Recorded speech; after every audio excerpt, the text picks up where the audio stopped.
Let me be the one who can take you from. Assalamu alaikum. Welcome to the Love, Relationship, and Marriage Show, where we love what we do and we do what we love. I want to talk about the permanency of marriage. When we get married, are we really getting married with the intention of making this a lifelong commitment? Or do we have a laid-back attitude of, if it doesn't work, oh well, too bad, so sad, I'll just move on? I think a lot of us have the latter attitude, that if it doesn't work, oh well, too bad, so sad. What we have to realize is this: to develop a loving, nurturing, wonderful, world-class marriage, we need the 3 P's. What are the 3 P's? Allah tells us in His holy book, the Holy Quran, that we must be patient, we must persevere, and we have to pray. So when we get married, let's remember that we have to be patient not only with ourselves, but with our spouse. So if there's, something about your spouse that annoys you or drives you crazy, don't fly off the handle. Just be patient. And trust me, there's something about you that's annoying to your husband or your spouse. And a lot of times, ladies, men are not as vocal or verbal as we are. And so we think that, well, my husband's not verbalizing any concerns or complaints about things that I might be doing that's annoying him. But trust me, he's thinking it. And you have him. I mean, we're not perfect. That's part of our struggle here on this earth, is to strive for perfection and each day, inshallah, to become better and better. But we're not there yet. So, if it's something that your husband does or your wife does that, just really, really annoys you, be patient with them. Find a positive way to deal with it. And, move on. Perseverance. There are a lot of things in life that we really, really, really want. And we have determination. We have that stick-to-itness.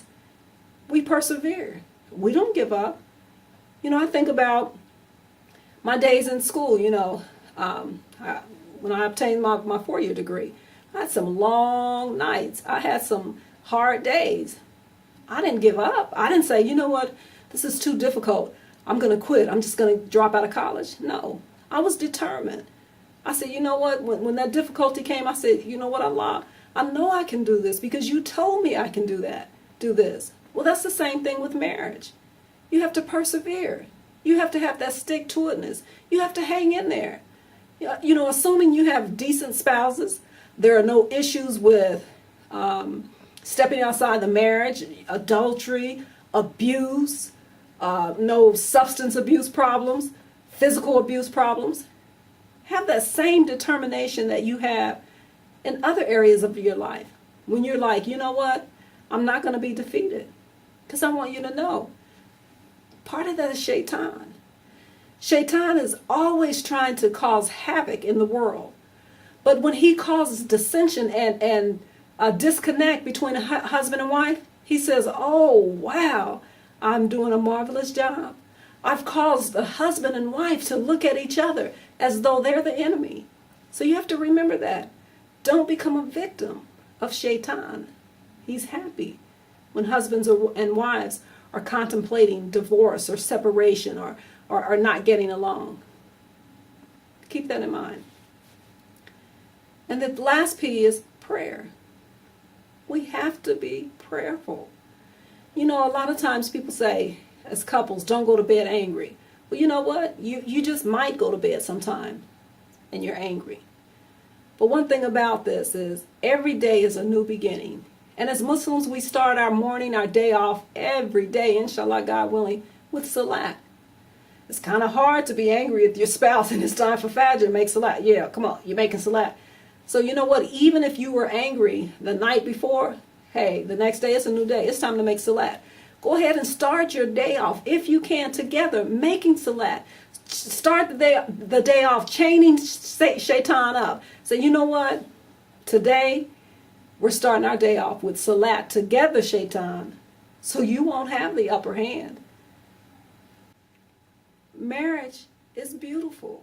It's what you make it. It's doable. Not because I said so, not because you say so, but because Allah said so.